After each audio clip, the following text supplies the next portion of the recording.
What's up, y'all? Back again today. And today I have a different kind of video. This isn't one of my videos giving knowledge out like I usually do. This is more addressing a particular topic. And what I usually don't do, I usually don't address particular people, circumstances, because for a number of reasons. One of the reasons is because the internet is a widespread place, you know, and speaking somebody's name or a certain event that doesn't necessarily correlate directly to you, that can have certain consequences. Okay, so that means that if I go out and give my opinion or my 2 cents on what someone else did and mention them by name without knowing the particulars of the situation, I then run the risk of putting myself at harm because I'm no longer in a righteous position. I'm no longer speaking on what has to do with me and how it affects me. I'm now speaking on something that I may know nothing about. And so this is why I don't do that. Of course, I have particular opinions, particular conspiracies. I thought maybe I would have been a conspiracy theorist on YouTube, but no, I keep my particular ideas to myself and my close circle. But I do give out certain universal knowledge that I feel like we can all talk about. So today I want to talk about a particular topic and a particular person. Now this person's name is Mr. Joey Salads. Yes, Joey Salads, this is for you. I want you to first understand, people at home, that Mr. Joey Salads, if you did not know, is a man who has a YouTube channel. So he has a YouTube channel just like I do, like millions of other people do. And he actually has, at this particular day, he has almost 1.5 million YouTube viewers. YouTube subscribers, should I say. His videos do very well. They trend. And what he does is he does social experiments, as he calls them, and pranks. So if you've ever seen anyone on YouTube go out to unsuspecting people and do pranks, this is kind of what he does. Now, first I have to say I don't necessarily agree with this whole idea. I don't agree with the idea of pranking, quote unquote, unsuspecting civilians or involving them in a social experiment that they're unaware of. That's my personal belief. For instance, how can you prank someone that you don't know when you don't know what their reaction would be? You don't know their sense of humor. Usually a prank is something that you do with people that you know. The only time pranks became kind of outward is maybe on Punk'd with Ashton Kutcher. Remember that show? Well, anyway, you can't prank someone that you don't know. And that's just, I guess that comes with a certain knowledge of being versed in the street, being versed in knowing different people, being versed in different environments. If you only come from one environment, maybe watching television, you would assume that it's harmless to go and lie to someone that you don't know and do something outlandish and outrageous, and then when they react, you just tell them, oh, it's a prank, it's a prank. Now, where I'm from, I know better than this. Furthermore, we have to get on Mr. Joey Salads. So Joey Salads does these experiments, if you will, in which he, how do we say, pranks people. If you go on his channel, which I don't recommend you give him views, if you want to say, because we understand that views can be considered like with monetization and whatnot. But I do want you to see what I'm talking about. I do want you to see the type of social experiments that this man does.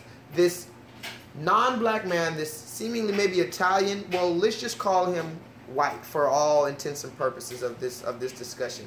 This white man is going into predominantly black neighborhoods, and the basis of the content of his channel is that he goes into these already poverty-stricken neighborhoods and creates conflict. Okay? What I mean by creates conflict is, for instance, he has a video in which he says, I'm going to buy drugs. So then he goes around asking people in these impoverished neighborhoods if he could buy drugs from them, and seeing their response. Mind you, a camera is hidden, so the people don't know they're being filmed, and they don't know what their reaction would be. They don't know that they're going to be seen by millions of people. So he does these type of pranks. He's done other type of things, but seemingly in mostly African American neighborhoods. Now this brings me to his most recent offense and the reason why I'm making this video. And I'm not going to take too long. Just bear with me. Mr. Joey Salads made a video recently, quite recently, in the last few days, in which he went into another predominantly black neighborhood, and he brought a car that had Donald Trump stickers all over it. And he predisposed his video by saying that it's known that the black community does not support Donald Trump. So his social experiment in this video was to put a car in an impoverished neighborhood with predominantly black people with Donald Trump stickers on it and see what happens. Fair enough. Fair enough. So in the video, he leads us to believe that he walked away from the car, and within 15 minutes, a group of 4 black men approached the car with large steel rods and bricks and just start wailing on the car. Broad daylight, mind you. This is maybe 3 p.m., broad daylight, and we're made to believe that 4 men, black men, young black men, came up to a car just because it said Donald Trump on it, and we just started going crazy on it. We just couldn't deal with the name Donald Trump written on a sticker on a car. And so we'll risk our freedom to destroy someone else's property. That's what we do as black people, or that's at least what he's portraying. So he put this video out and claimed it to be actual occurrences, and within 2 days the video reached nearly 2 million views. So nearly 2 million people saw this video of black men attacking a seemingly innocent civilian's property simply for supporting Donald Trump. So now you have people in the comments typing like they love to do. Nigger, nigger. Look at these filthy animals. Niggers are so ignorant. Fuck Black Lives Matter. And everything else that is stereotypical to say regarding bigotry with black people. Fair enough. Now the kicker is that just today, Mr. Joey Salads was exposed. How do I say he was exposed? Mr. Joey Salads was exposed because someone was filming the entire altercation, unbeknownst to Joey Salads. So while he had a camera crew that was there, you have to understand that Mr. Joey Salads had the black people who were seemingly attacking the vehicle, they were set up. Mr. Joey Salads told the black people, this is my video. I'm going to put this car here. I'm going to give you these weapons and I want you to destroy this vehicle when I say action. And he portrayed it as if it were just a natural occurrence. So then he didn't know that someone was filming the entire altercation. So now a video came out today to show that instead of those black people just randomly walking up to the car, they were actually told by the man who recorded the video to destroy the car. Now, this is very, very interesting. I say this is interesting because now we see a perfect example of racism, and please let me explain. Mr. Joey Salads purposely went into a predominantly black neighborhood with the sole intention of creating a conflict that was not genuine. Not only did he go into a predominantly black environment with the sole intention of creating something that was not genuine, he then broadcast this deceitful image that perpetuates negative stereotypes within the black community. He distributed this image to millions of potential viewers. Now, mind you, he's being paid by YouTube to distribute the images that perpetuate our negative activities. Now, let me first say, before any naysayers try to attack, I want to first say that as the black community, as a representative for the black community, I would be the first to say that we as a whole, as black people, have many, many, many things that we should do better, that we can do better, and that we will do better. There's many things that we need to be hold ourselves accountable for and to be held accountable for. But that is not to say that in this particular situation we are to blame. In this particular situation, Mr. Joey Salads, you are the one who is perpetuating these stereotypes. You are the one who's furthering this agenda, this propaganda that has already been unleashed on an already beaten down community.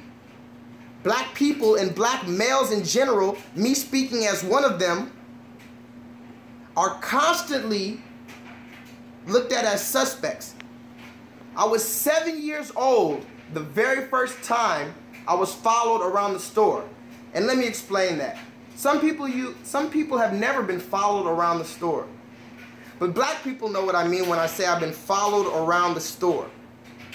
I'm willing to bet predominantly every black person in America has been followed around the store at one time. What do I mean by this? Well, I was 7 years old. My mom gave me $2 to go get a Snicker bar and something to drink.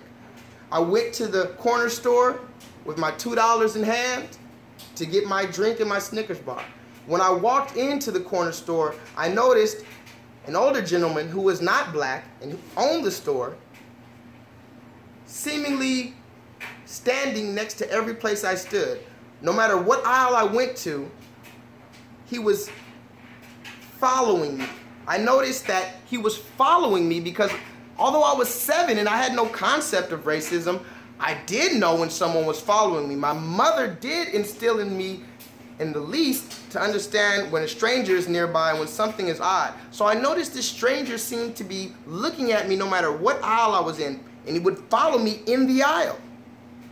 And it was at that very moment, at that very day, at 7 years old, a tender age, that I realized that I was black and that black was a bad thing in society. At 7 years old, this man had decided for me who I was before I was able to decide who I was. At 7 years old. Before I was even conceptualizing the idea of stealing, I had the money. And even then, I didn't quite understand until later in retrospect, I realized why. So furthermore, I bring that story up to show that black men in general have always been perceived as a threat. Although we do certain things to perpetuate the stereotypes ourselves, many of it is unfounded, many of it is unwarranted, and most of it is propaganda because there are a majority of black men who stand up and who are righteous and who are real kings. So I'm tired of this whole idea of the black thug, the image, the Trayvon Martin with the hoodie, and you shoot us down. I'm tired of it, okay? We're all very tired of that. And as black men, as a black man in particular, I challenge any of my Caucasian or white counterparts to an intellectual debate on any preface, especially the issue of racism. Because it is within my research to believe that the black people and the black man particularly has been suppressed and oppressed. Okay? And subjugated to a negative environment. And then you have the nerve, Mr. Joey Salads, to go and make a video and further the hundreds and the thousands of years of torture that has been put on us. Don't you know every time a black man is mentioned, he has to have some negative connotation with his name? Let me name you some of our great black men. Let's start with this guy behind us. You know him, Bob Marley, right? Instead of all the righteous and positive messages that Bob Marley spoke about, they reduce him to a weed head with a lot of kids. Now, I ask you, what black man do we have that we can hold that everyone is proud of? In the same regard that everyone is proud of, say, I don't know, Babe Ruth. We have no celebrity. We have no leader that you do not try to tarnish with propaganda. We can start from Malcolm X and how people tried to say he was militant. He was too militant. He was threatening, aggressive. And I've even heard black people after his death try to tarnish his image and try to slander his name by saying that Malcolm X was gay. Believe it or not. Martin Luther King, he was an adulterer and he was scandalous. He cheated on his wife. How do you know that? After all the things Martin Luther King did and got hit with rocks in the street, you have the nerve, and I'm talking about black people, to go and slander this man's name and say, oh, he was just an adulterer. That's it to you? That's it, huh? Well, let's go through all the list of celebrities and realize that you can't name one black man that you associate with riches that you also don't associate with something threatening. From Floyd Mayweather, he did it independent. He never lost a bout in 17 years. He runs miles a day, buying new cars and everything, but what? He beats women. He can't read. He's too cocky. He's too arrogant. So it seems to me that a black man cannot be confident because he's just cocky. Right? Kobe Bryant, oh, he raped a woman, but he was acquitted of the charges. Nate Parker, I just did a video on the birth of a nation, and so many people are riled up with the accusation of, from 20 years ago, of Nate Parker that he raped someone. This was a 20-year-old accusation that he was acquitted of, and the world will not let it rest. And instead, they will not be able to support him because of this. Yet Ben Roethlisberger, okay, who is the current quarterback for the Pittsburgh Steelers of the National Football League, he's among the highest paid athletes in the world right now. Ben Roethlisberger was charged twice on 2 separate occasions with 2 different women of rape. But there's no boycott from anyone of the Steelers or of him in particular. Okay? So this is what I want to point out, the injustices, the inequalities of perception, that a black man cannot do anything, and then not only when he didn't do anything, if he's just sitting back, you will then create a conflict, won't you? You're gonna go and create your own narrative and just push it out. And then YouTube has this video among the top 30 trending in the world. So YouTube is just pushing it out. Yeah, everybody look at this Black Lives Matter people. We're black kings and queens and we're tired of it. We're intellectual. We're the first humans, hue meaning shade or color, man meaning species, on this earth. So I believe it's time for intellectual black men and women to stand up and be righteous and connect and speak for what is right. Mr. Joey Salas, you're exposed. You get no love in the black community. I saw your weak so-called apology and we don't accept it. In your apology, you claimed that you wanted to give back. You were going to give back eventually. But it's just like you coincidentally to give back after you created a conflict in the first place. Just like a number of people who have done that before. So I'm not going to take too much longer and I'm not going to go into a full rant, but I wanted y'all to see the injustices and I need you to vibrate higher.